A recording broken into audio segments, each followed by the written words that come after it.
Shalom bien-aimés, que Dieu vous bénisse, que le Seigneur de gloire vous soit favorable en cette journée. Nous allons donc clore notre intervention sur les saluts se trouvent dans le plus grand nombre de conseillers. Vous allez donc accepter que nous puissions lire de nouveau ces écritures parce qu'il y en a 2 ou 3. Souffrez que nous puissions lire d'abord ces écritures-là. Et ensuite, continuons notre marche. Je prends les livres de Proverbes chapitre 11, le verset 14. Il est écrit, quand la prudence fait défaut, le peuple tombe et le salut est dans le grand nombre de conseillers. Je vais ajouter une autre écriture. Proverbes chapitre 15, le verset 22. Les projets échouent, faute d'une assemblée qui délibère. Mais ils réussissent quand il y a de nombreux conseillers. Que la paix de Dieu soit avec vous. Et surtout que Dieu vous garde pendant ces moments de fête de fin d'année. Parce que c'est pendant ces moments qu'il y a beaucoup de turbulences sur le plan spirituel. Beaucoup de morts, beaucoup de cas de maladie. Alors ma prière est que le Seigneur puisse déployer ses ailes sur votre vie et qu'il vous garde et qu'il vous protège. Telle est la prière que j'adresse à Dieu en ce moment ici. Que vous terminiez l'année en beauté pour commencer la nouvelle année dans la paix et dans la tranquillité. L'Écriture dit que les saluts se trouvent dans le plus grand nombre de conseillers. Alors, nous avions expliqué hier comment est-ce que, en désobéissant à la parole de Dieu, en désobéissant à la voix de Dieu, comment est-ce que le frère Adam est donc tombé?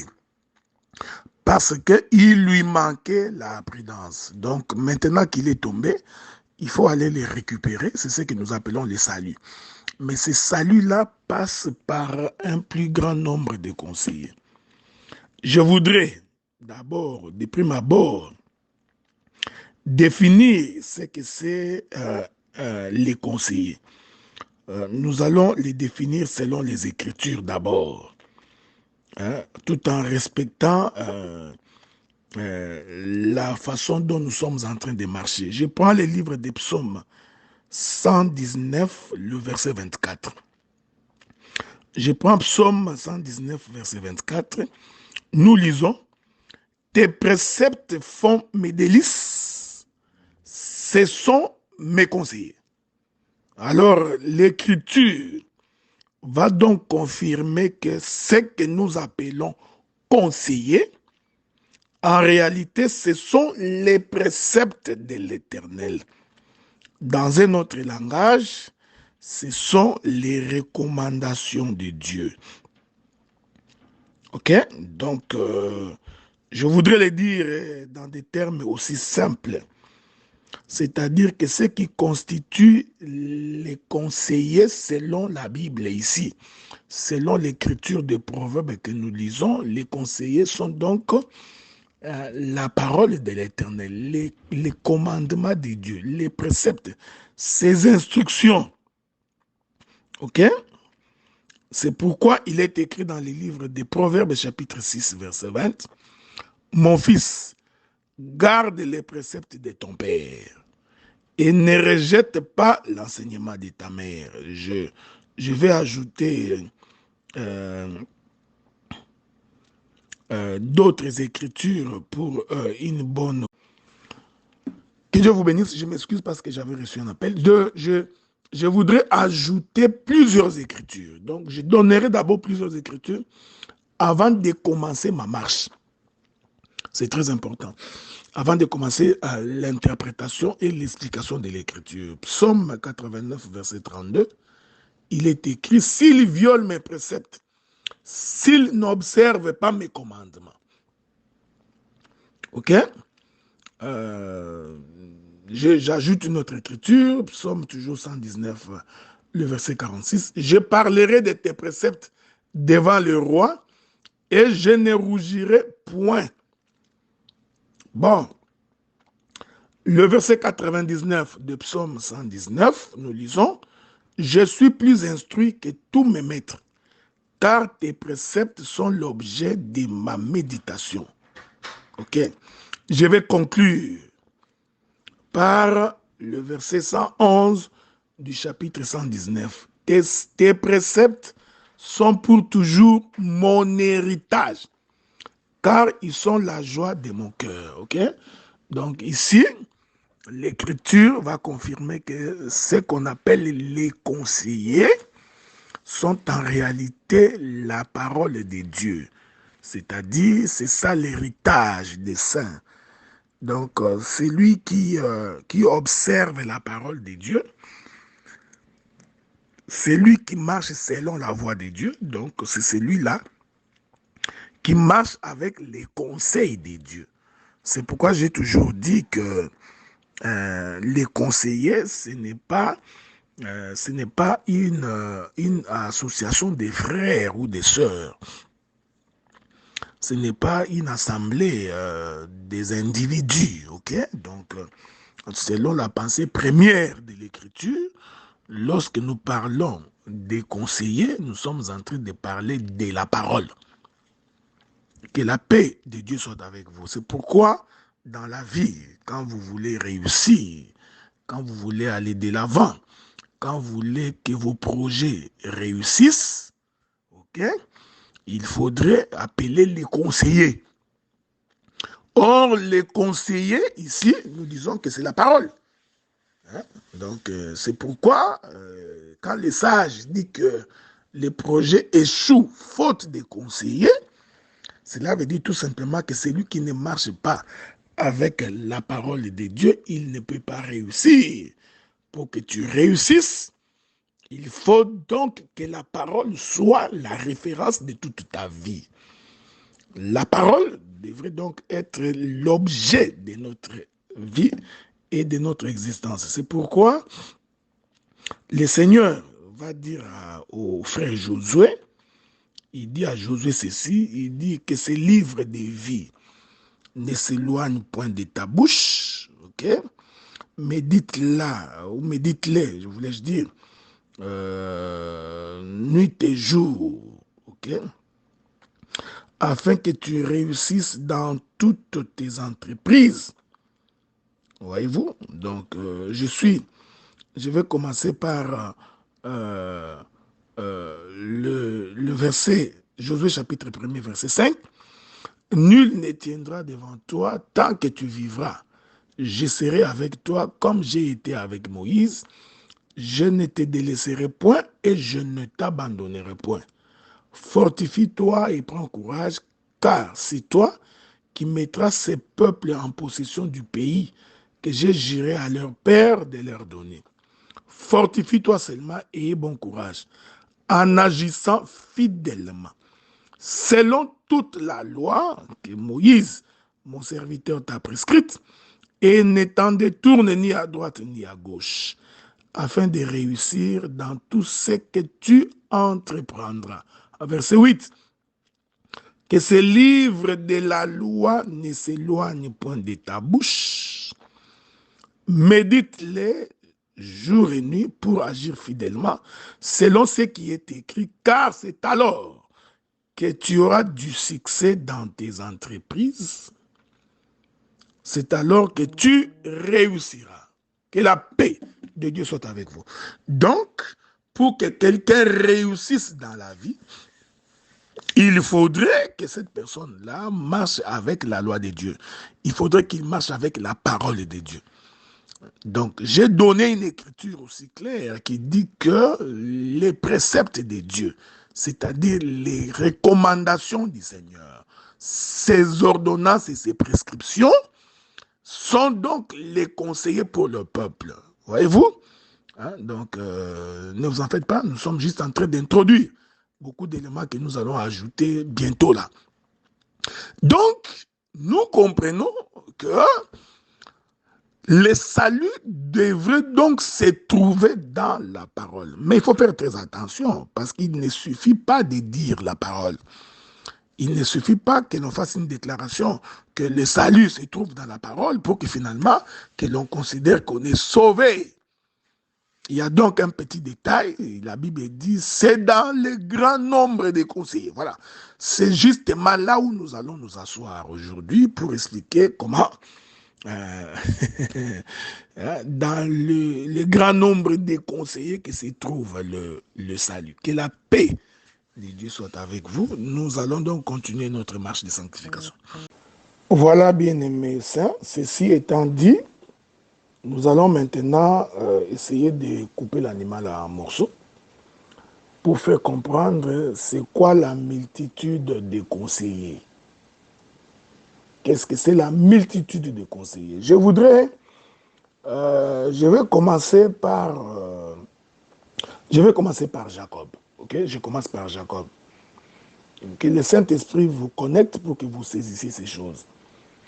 L'Éternel Dieu s'est choisi Abraham. D'Abraham, nous avons Isaac. Et à partir d'Isaac, nous avons Jacob.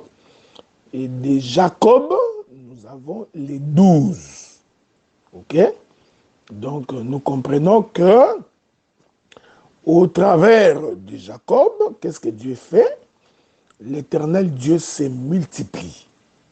Hein? Donc, Jacob devient Israël. Souvenez-vous que lorsque l'Éternel Dieu croise Jacob après qu'il se soit battu toute la nuit, alors au matin, le Seigneur demandera à ce que Jacob puisse les laisser partir. Et Jacob dit, je voudrais que tu me bénisses. Okay? Et pour bénir Jacob, qu'est-ce que Dieu fait? Il va donc le frapper à l'emboîture. Et ensuite, il changera son nom pour devenir Israël. Israël qui voudrait tout simplement dire la multitude. OK? C'est-à-dire, par Israël, il devient nombreux. Il devient plusieurs. Est-ce que vous me suivez? Donc, nous partons de Jacob qui est seul à Israël qui est une multitude de 12 tribus.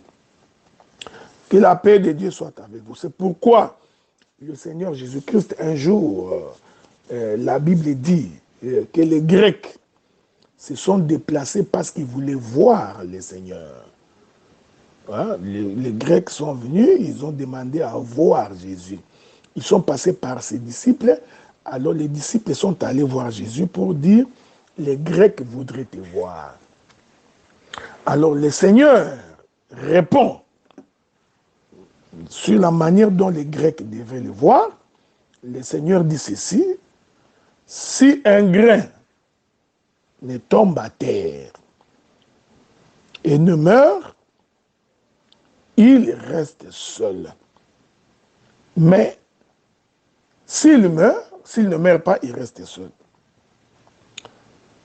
Mais s'il meurt, il deviendra plusieurs. Est-ce que vous remarquez cela? Je suis dans les livres de Jean chapitre 12. Nous allons lire à partir du verset 20. Quelques Grecs du nombre de ceux qui étaient montés pour adorer pendant la fête s'adressèrent à Philippe de Bethsaïda en Galilée et lui dirent avec instance, Seigneur, nous voudrions voir Jésus. Philippe alla le dire à André, puis André et Philippe le dirent à Jésus. Jésus leur répondit, l'heure est venue où le Fils de l'homme doit être glorifié. Il est merveilleux, hein? Les Grecs voulaient le voir, maintenant le Seigneur commence son discours par dire que l'heure est venue où le Fils de l'homme doit être glorifié. Parce qu'il était en train d'annoncer sa mort. Alors il dit, en vérité, je vous l'ai dit, si le grain de blé qui est tombé à terre ne meurt, il reste seul. Mais s'il meurt, il porte beaucoup de fruits. Celui qui aime sa vie la perdra, et celui qui hait sa vie dans ce monde la conservera pour la vie éternelle. Avez-vous remarqué? Les Grecs voulaient voir Jésus. Jésus répond comme un agronome. Il explique que pour l'instant, je suis seul. Il est donc impossible que les Grecs me voient. Pourquoi? Parce que les Grecs sont des étrangers. Les Grecs, ils n'ont pas part au royaume. Les Grecs n'ont pas part à l'héritage. Les Grecs sont en dehors de la maison. Est-ce que vous me suivez? Or, vouloir voir Jésus, c'est justement avoir le salut. Suivez-moi attentivement, bien-aimés saints. Mais le Seigneur va expliquer de quelle manière les Grecs pourront le voir. Il dit, il faudrait que les grains de blé puissent tomber à terre et qu'ils puissent mourir pour devenir plusieurs. Donc, je vous avais dit dans ma précédente intervention que l'on considère les conseillers d'abord en totalité comme étant la parole. La parole de Dieu, c'est lui, c'est elle qui nous conseille. Maintenant, je vais couper la parole en morceaux pour expliquer la pluralité des conseillers. Ok? Alors, je suis parti d'ici parce que je toucherai beaucoup d'éléments. Alors, le Seigneur confirme qu'il faut qu'ils deviennent plusieurs pour que le peuple soit sauvé. Je rentre donc chez Jacob. Jacob était seul. Il va devenir Israël, c'est-à-dire il va se multiplier. C'est pourquoi nous parlons des 12 tribus d'Israël, qui sont en réalité la multiplication de Jacob.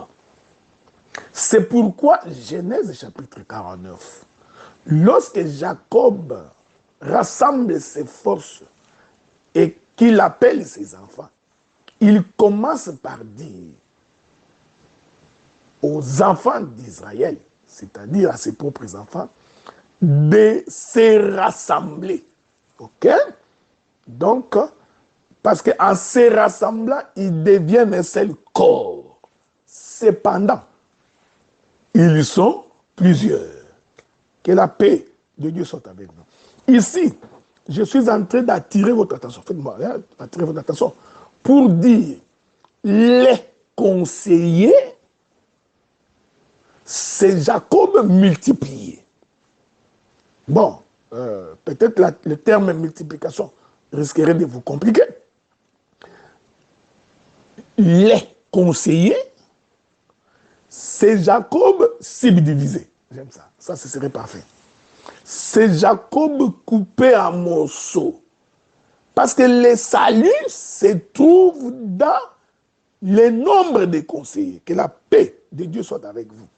C'est pourquoi vous allez remarquer que lorsque l'Éternel ordonne à Moïse de dire aux enfants d'Israël de construire l'autel pour le sacrifice, cet autel-là devrait être constitué de 12 pierres. Les 12 pierres étant la subdivision de Jacob. Donc, chaque enfant de Jacob est une portion de Jacob. Chaque enfant de Jacob est une partie de Jacob. Chaque fils d'Israël représente, renferme la pensée de Jacob. Est-ce que vous me voyez? C'est-à-dire que pour comprendre Jacob en totalité, il faut rassembler tous ses enfants. Il faut les mettre ensemble. Ici, j'ai dit, les conseillers, ce sont les fils d'Israël, c'est-à-dire Jacob coupé en morceaux. Que la paix de Dieu soit avec vous. Est-ce que vous me suivez? Regardez. Et ainsi, nous comprenons qu'il a fallu que Jacob descende en Égypte, parce que c'est lui le grain qui doit tomber à terre. Parce que souvenez-vous que lorsqu'on va en Égypte, la Bible dit qu'ils descendirent en Égypte. Donc l'Égypte est en bas. C'est pourquoi les jours où ils sont sortis, l'Écriture dit dans le livre d'Exode, souvenez-vous du jour où je vous ai fait remonter de l'Égypte. Donc, nous confirmons que l'Égypte est en bas. Sortir de l'Égypte, c'est aller vers le ciel. Donc, quand Jacob descend en Égypte, il y descend comme étant les grains. Et une fois qu'il est en Égypte, il doit mourir en Égypte. C'est-à-dire, c'est les grains qui tombent à terre qui doivent mourir, selon le livre de Jean chapitre 12. Et une fois que Jacob meurt en Égypte, les enfants d'Israël se multiplièrent. Est-ce que vous suivez cela? L'Écriture dit, les enfants d'Israël se multipliaient et devenaient de plus en plus nombreux. Donc, si Jacob n'était pas descendu en Égypte, s'il n'était pas mort, Israël ne se multiplierait pas. Que la paix de Dieu soit avec vous. Si le Seigneur Jésus-Christ n'était pas mort, nous ne serions pas nombreux aujourd'hui en train de croire à l'évangile. Que la paix de Dieu soit avec vous. Nous continuons notre marche. Nous continuons notre marche de sanctification. Voyez-vous, donc si le Seigneur n'était pas mort, or la mort du Seigneur fait en sorte que nous nous multiplions. Ok? Je vais commencer par là. Donc, le Seigneur s'est coupé en plusieurs morceaux. Je vais lire une écriture pour expliquer ce qui est arrivé ces jours-là. Souffrez, hein? Donc souffrez avec moi, c'est pour une bonne cause que je voudrais vous trouver cette écriture-là. Ça pourra nous aider à pouvoir avancer. Je suis dans Matthieu chapitre 27. Matthieu chapitre 27. Nous allons lire. Nous prenons le verset 50. Jésus poussa de nouveau un grand cri et rendit l'âme. Nous comprenons que sur la croix, Jésus a poussé 2 cris. Ok?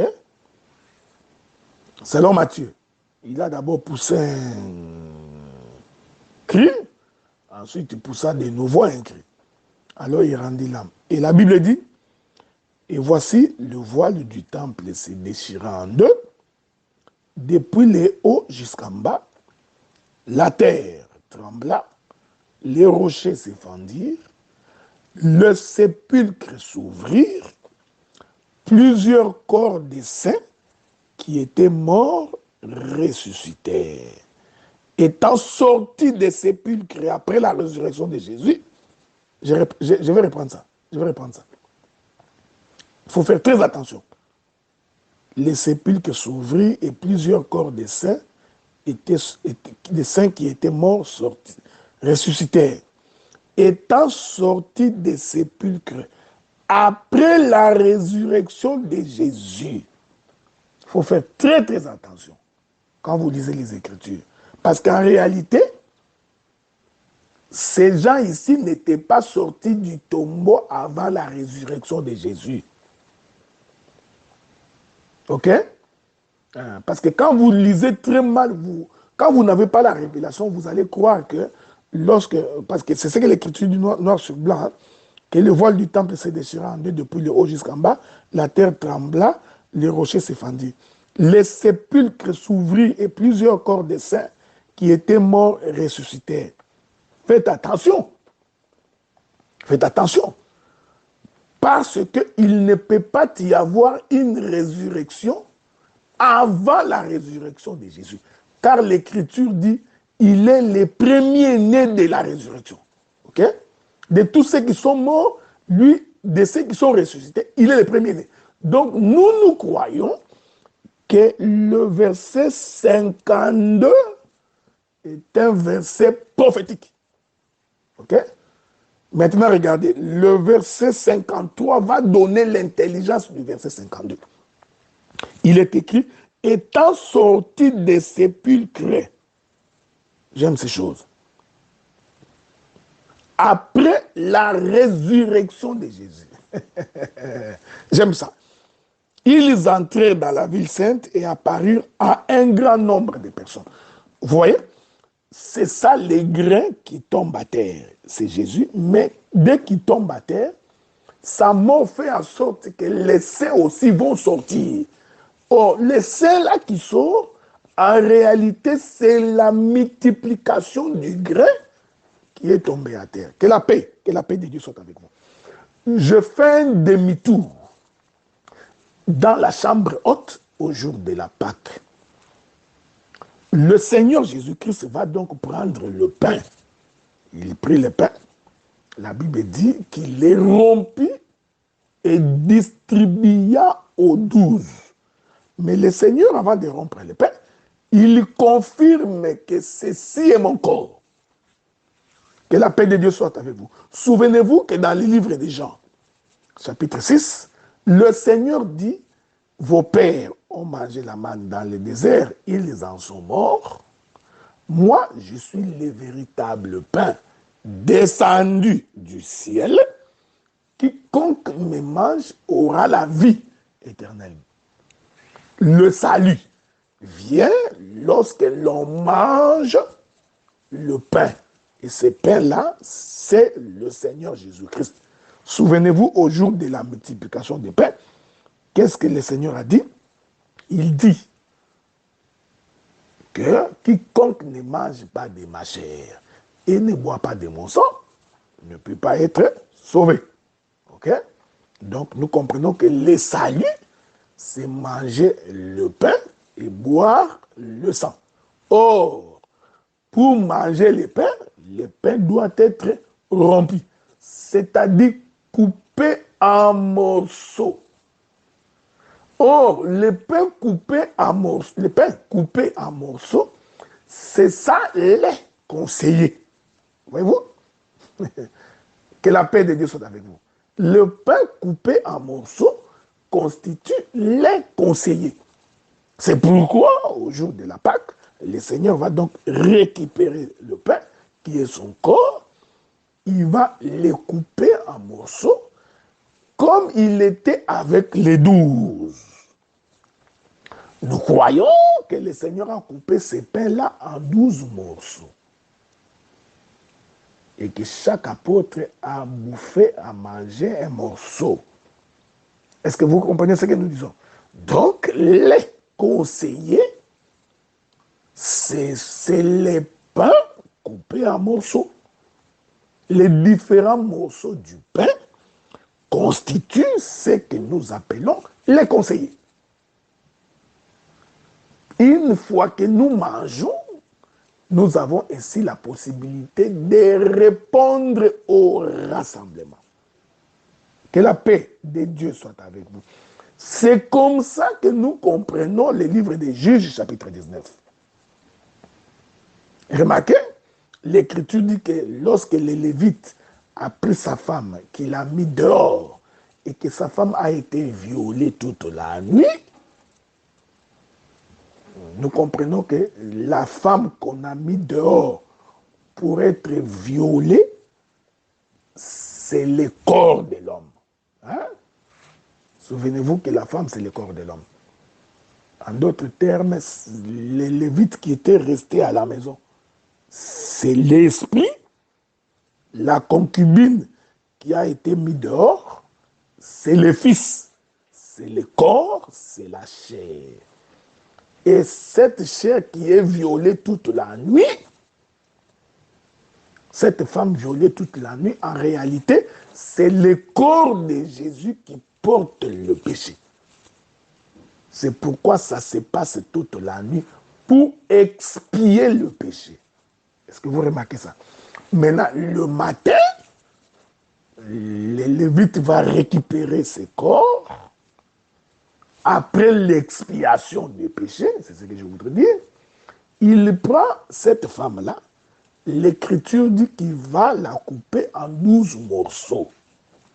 Ici, nous comprenons que le sacrificateur ou le Lévite qui est en train de couper le corps de sa concubine en 12 morceaux, c'est tout un sacrificateur qui est en train d'égorger l'animal, qui est en train de couper l'animal en morceaux. Mais l'Écriture dit, il coupa cette femme en 12 morceaux. Nous comprenons que nous sommes au jour de la Pâque. Cela veut dire que nous sommes dans la chambre haute, là où le Seigneur est en train de célébrer la Pâque avec ses disciples. Parce qu'il coupe la concubine en 12 morceaux. Il envoie chaque morceau dans chaque tribu. Nous comprenons que chaque tribu qui a reçu les morceaux représente les apôtres qui étaient tout autour de cette table-là. Qu'est-ce que je voudrais dire? Dans cette marche que nous faisons, je voudrais donc expliquer que lorsque nous parlons des préceptes de l'Éternel, qui sont les conseillers, qui font en sorte que nous soyons sauvés, cela veut dire que c'est la parole qui doit être disséquée. C'est la parole qui doit être coupée. C'est pourquoi nous ne mangeons pas un pain en entier. Pour que nous mangions le pain, il faudrait que ce pain-là puisse être coupé. Voyez-vous? Donc, cela annonce aussi la mort de notre Seigneur Jésus-Christ qui doit être coupé en morceaux. Coupé en morceaux pour qu'il y ait l'enlèvement. Est-ce que vous remarquez cette chose? Donc, ici, nous sommes en train d'expliquer que les conseillers, c'est la parole interprétée. C'est la parole coupée. Je n'ai pas fini, ne vous en faites pas. La Bible dit que Dieu parle tantôt d'une manière, tantôt d'une autre. Je vous reviens, hein? Je vous reviens. Nous allons continuer notre marche de sanctification, ok? Nous continuons notre marche de sanctification. Je disais que la Bible dit que Dieu parle tantôt d'une manière, tantôt d'une autre. Ok? Il faut faire très attention parce que quand la Bible dit que Dieu parle tantôt d'une manière, tantôt d'une autre, il faut faire très attention parce que les tantôt d'une manière et les tantôt d'une autre manière, en réalité, constituent ce qu'on appelle les conseillers. Cela veut dire quoi? Dieu, je voudrais aborder un autre aspect, toujours dans la même direction. C'est-à-dire que Dieu peut parler dans Genèse et que tu n'as pas compris. Il va répéter la même pensée dans Exode sans nécessairement emprunter le même chemin. C'est ça, les tantôt de Dieu. Il peut répéter la même chose dans Lévitique, dans Nombre, dans Deutéronome, dans Pierre, dans Jean, dans Malachie, dans Jude. Donc, les différentes écritures vont donc représenter les tantôt d'une manière, tantôt d'une autre de Dieu. Est-ce que vous voyez? C'est ça les conseillers. Ok? Est-ce que vous me suivez? J'ai encore quelques flèches dans mon carquois. Je suis en train d'avancer.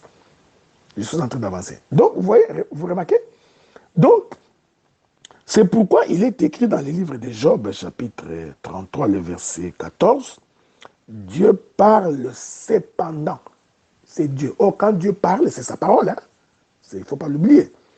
Dieu parle cependant tantôt d'une manière. Est-ce que vous acceptez que nous poussions la folie de la prédication plus loin?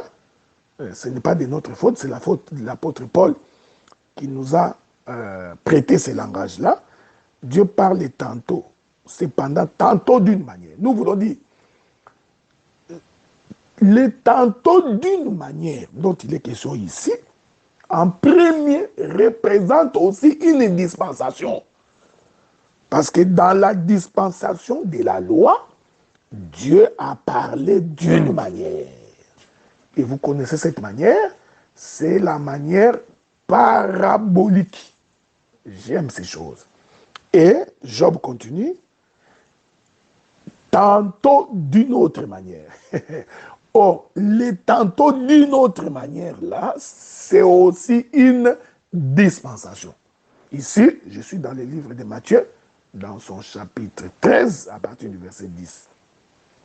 Les disciples posèrent la question à Jésus, pourquoi leur parlais-tu en parabole? Donc, le parler en parabole, c'est une manière de Dieu de parler. Or, cette manière parabolique de parler de Dieu est une dispensation de la loi. Alors Jésus répond, à eux, il ne leur a été donné que de n'écouter des paraboles, de peur qu'en comprenant qu'ils ne se convertissent, que je les guérisse. Mais à vous, vous avez vu, l'autre tantôt, j'aime ça, je vais m'asseoir ici 2 minutes. Donc l'autre tantôt, de Dieu de parler, c'est aussi une dispensation. Laissez-moi faire ressortir les conseillers. Or, dans le parler parabolique de Dieu, il a utilisé les prophètes. Voyez-vous, ici, nous considérons les prophètes, au pluriel, comme étant les conseillers. Parce que chaque fois qu'un prophète apparaissait en Israël, il venait parler de la part de Dieu. Souvenez-vous de l'eunuque éthiopien qui posa la question à Philippe, de qui le prophète parlait-il? De lui-même ou de quelqu'un d'autre? Nous avons compris que jamais un prophète n'a parlé de lui-même. Je voudrais ici faire une petite exhortation. Quand vous voyez un prédicateur qui prend sa Bible pour parler d'un individu, quelle que soit son éloquence, quelle que soit sa vigueur, quelle que soit sa force, quelle que soit la manière dont il est en train de manipuler les ustensiles dans la maison de Salomon, quand vous voyez un prédicateur qui parle d'un homme, ne réfléchissez pas par 2 fois, il est possédé par un mauvais esprit. Si vous voyez quelqu'un qui prend un podium pour parler d'un autre homme, pour défendre un autre homme, sous prétexte qu'il défend la doctrine, qu'il défend la parole. Je vous ai toujours dit, frère, chaque fois qu'un prédicateur prêche, le problème, ce n'est pas ce qu'il dit. Le problème, c'est quelle est la pensée de ce qu'il est en train de dire. C'est là où se trouve le péché. Le péché n'est pas dans ce que l'homme dit. Le péché se trouve dans l'intention de l'homme. C'est pourquoi, quand on est prédicateur, qu'on se tient devant le peuple, il faut avoir une pensée saine, propre, pour n'annoncer que les choses du royaume. Est-ce que vous remarquez cela? Malheureusement, aujourd'hui, nous avons des gens qui prennent les Écritures, non pas pour dire des choses qui concernent Dieu, mais ils prennent les Écritures probablement pour régler des comptes, pour justifier un homme, pour justifier un frère, ou pour défendre une cause qui ne dit pas son nom. Le frère Pierre avait raison de dire, jugez en vous-même. Faudrait-il faire plaisir aux hommes ou faire plaisir à Dieu? Que la paix de Dieu soit avec vous. J'avais ouvert cette brèche-là pour vous exhorter. Je rentre donc. Donc, les tantôt qu'il y a une dispensation est composé de plusieurs prophètes. Donc, les différents prophètes, les Habakkuk, les Néhémie, les Sophonie, les Élisée et les Jérémie, tous ceux que vous connaissez là, tous ces mondes-là qui sont apparus, les Abraham, les Isaac, les Jacob, tout ça, ce sont les conseillers. Pourquoi? Parce que tous représentent la parole de Dieu. Ok? Que Dieu vous bénisse. Que Dieu vous bénisse. Les tantôt, parce que tantôt d'une manière, tantôt d'une autre, l'autre tantôt là, c'est aussi une dispensation. C'est la dispensation de la grâce. Et cette dispensation de la grâce est aussi composée de plusieurs conseillers, qui sont les apôtres. Vous comprenez? Donc Matthieu, Marc, Luc, tous les apôtres que vous connaissez, donc je ne cite pas Marc, mais bien que Marc aussi c'était un conseiller. Donc toute la dispensation de la nouvelle alliance constitue également les conseillers. Voyez-vous? Pour être sauvé, il faut écouter les apôtres et écouter les prophètes. Bon, question d'être conservateur, comme plusieurs d'entre nous, commençons par, il faut écouter les prophètes et écouter les apôtres. Vous voyez, c'est ça l'écriture qui dit, Dieu parle tantôt d'une manière et tantôt d'une autre. Je voudrais lire une écriture dans le livre de 1 Samuel. Prenons le livre de 1 Samuel. Je prends, non, 2 Samuel, s'il vous plaît. Nous prenons le livre de 2 Samuel dans son chapitre 11. Nous allons lire à partir du verset 24. 2 Samuel chapitre 11, verset 24. Les archers ont tiré du haut de la muraille sur tes serviteurs. Et plusieurs des serviteurs du roi ont été tués. Et ton serviteur Uri, les Hétiens, est mort aussi. David dit au messager, j'aime ça, j'ai pris cette écriture pour ça. David dit au messager, voici ce que tu diras à Joab. J'aime ça. Hein? Voici ce que tu diras à Joab. Ne sois point peiné de cette affaire, car l'épée dévore tantôt l'un, tantôt l'autre. Il est merveilleux, hein? Attaque vigoureusement la ville et renverse-la, et toi encourage-les. J'ai pris ce verset ici pour sa deuxième portion, car l'épée dévore tantôt l'un, tantôt l'autre. Or, vous savez, l'épée, selon le livre de Pierre, c'est la parole. Il est d'ailleurs écrit que la parole est un couteau à double tranchant. Il dévore l'un, c'est toute une dispensation. Il dévore l'autre, c'est aussi une autre dispensation. Que Dieu vous bénisse. Nous allons continuer. Nous allons clôturer. Essayons de ne pas... Nous faisons un effort pour... essayons de ne pas vider la matière, parce qu'il y a aussi d'autres éminents prédicateurs qui pourront intervenir après nous. Et je suis en train d'espérer que le Seigneur continuera à vous inspirer pour nous instruire. Ok? Je reviens. Les conseillers, le salut se trouve dans le plus grand nombre de conseillers. Le nombre de conseillers ici, il est merveilleux. J'ai d'abord expliqué que ce sont j'ai expliqué ça de plusieurs manières. C'est les deux dispensations. Les deux dispensations sont composées des prophètes et des apôtres. Donc, les conseillers, ce sont les préceptes de l'Éternel, c'est la parole de Dieu.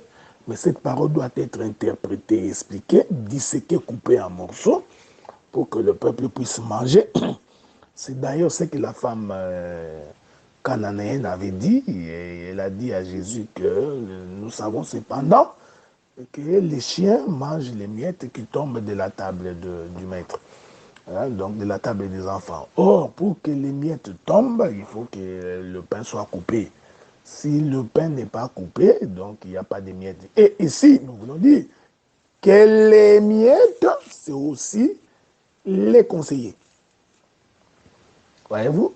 C'est pourquoi, si tu veux que ton projet réussisse, quand nous te demandons de consulter les conseillers, il faut qu'il y ait les conseillers, il faut que les conseillers délibèrent. C'est-à-dire, il faudrait que les Écritures délibèrent. Il faut que les Écritures se mettent ensemble. Ok? Que la poussière se colle pour former la motte de terre. Si les Écritures ne se marient pas, Vous comprenez que le Seigneur ne peut pas être au milieu de vous. Je vais conclure en expliquant l'écriture qui dit « Là où 2 ou 3 sont réunis à mon nom ». Qu'est-ce que cela veut dire exactement? Ce n'est pas parce que le frère Adelar est venu avec le frère Germain, avec le prophète Atou, le docteur Enoch est là, mon bien-aimé Oscar. Quand nous nous assemblons, alors vous allez dire que non, la Bible dit que là où 2 ou 3 sont réunis à mon nom. Non, non, non, non, non, non, non. Il faut faire très attention, ok? Il faut, pour que Dieu ne peut pas être là où les individus comme ça sont réunis. Il est merveilleux. Est-ce que je vous scandalise? Non, je ne pense pas. Vous n'êtes plus des enfants pour rester dans les laits maternels. Je voudrais ajouter une écriture. Je prends les livres de Ésaïe chapitre 4, 34. Ésaïe chapitre 34, le verset 16. Nous allons lire, hein? La Bible dit ceci. Nous lisons. Verset 16 de Ésaïe chapitre 34. Consultez le livre de l'Éternel. Et lisez. Consultez le livre de l'Éternel. C'est au singulier, ok? Un seul livre. J'aime ça. Mais le prophète Ésaïe va donner l'intelligence du livre. Ok? Consultez le livre de l'Éternel. Aucun d'eux. Ah, donc nous comprenons que le livre est composé de plusieurs livres. Ok? C'est Jacob avec ses enfants frères. Donc, aucun d'eux ne fera défaut. Ni l'un ni l'autre ne manqueront. Car sa bouche l'a ordonné et c'est son esprit qui les rassemble. Donc nous comprenons les livres, quoique un et plusieurs. Et c'est la bouche de l'Éternel qui procède au rassemblement. Cette bouche de l'Éternel, c'est toute une trompette qui rassemble les parties du livre. Ok? Ceci est très très important. Ici, nous voudrons dire que les conseillers sont également les différents livres du livre. Ok? Les différentes parties du livre. Donc, quand vous prenez les différents livres de la Bible, les différents chapitres, les différents versets, bien quand même que nous savons que ce n'est pas Dieu qui a ordonné les chapitres et les versets, donc ça, ce sont les écrivains qui l'ont fait, mais au moins la Bible est composée de différents livres. Mais lui-même, la Bible, vous les prenez en entier, non? Toute la Bible, vous considérez cela, nous considérons cela comme étant la parole, mais à l'intérieur de cette parole, de cette Bible, il y a des séquences, il y a 2 parties. Alors la Bible dit consultez l'un comme l'autre, aucun d'eux ne fera défaut, c'est-à-dire les ciseaux ne passeront pas. Ok? Donc ils sont collés, ils sont interconnectés, ils sont juxtaposés. Est-ce que vous comprenez ce que nous disons? Donc, je suis en train d'atterrir pour aujourd'hui. Et je crois que c'est la partie qui m'a été échue. Donc, je voudrais dire que lorsque les Écritures, qui sont les conseillers, sont mis ensemble, le salut se trouve là-bas. Or, le salut, c'est tout un homme. C'est-à-dire que Dieu est à l'intérieur. C'est pourquoi l'Écriture dit, là où 2 ou 3 s'assemblent en mon nom, ok? Je suis au milieu d'eux. Il est vrai que lorsque nous nous assemblons comme ça dans un culte, Dieu est au milieu de nous. Mais Dieu n'est pas au milieu de nous parce que nous venons. Dieu est au milieu de nous parce que chacun de nous a une portion de Dieu qui l'amène dans l'assemblée locale. Donc, le problème, ce n'est pas l'individu. Le problème, c'est ce que l'individu a à l'intérieur. Parce que si les voleurs se réunissent ensemble, eh bien, certainement que Dieu n'est pas là-dedans. Ok? Si les margoulins se réunissent, Dieu n'est pas là. Donc, deux ou trois qui se réunissent en mon nom, nous comprenons que ce sont les différentes écritures. Voyez-vous? Donc, quand les écritures se mettent ensemble, l'Éternel doit confirmer de sa présence. C'est pourquoi même le tabernacle était donc constitué de plusieurs parties. Hein, le tabernacle était constitué de plusieurs éléments. Il fallait donc les assembler, okay, pour que le Seigneur puisse venir y habiter. Voilà, bien-aimés saints, très chers frères et sœurs, vous qui nous avez suivis ou vous qui aurez l'occasion de nous suivre, c'est ce que nous avions voulu partager avec vous pour expliquer que le salut se trouve dans les différentes écritures, dans l'interprétation des différentes écritures, dans le rassemblement des différentes écritures. Plus vous avez plusieurs écritures pour confirmer la chose, plus la chose est vraie. Plus vous avez plusieurs écritures pour dire la même chose, plus vous sentez que le Seigneur vous rapproche du royaume. Donc, le salut se trouvant dans le grand nombre de conseillers, c'est justement pour dire qu'il faudrait lire les Écritures, tous les livres de la Bible, comme qui dirait manger l'agneau en entier, et que dans chaque Écriture qui se marie avec l'autre Écriture, alors vous êtes sauvés, alors vous êtes guéris, et le Seigneur ne peut pas vous abandonner. C'est pourquoi il est écrit, hein, donc, là où 2 ou 3 sont réunis en mon nom, je suis au milieu d'eux. Ok?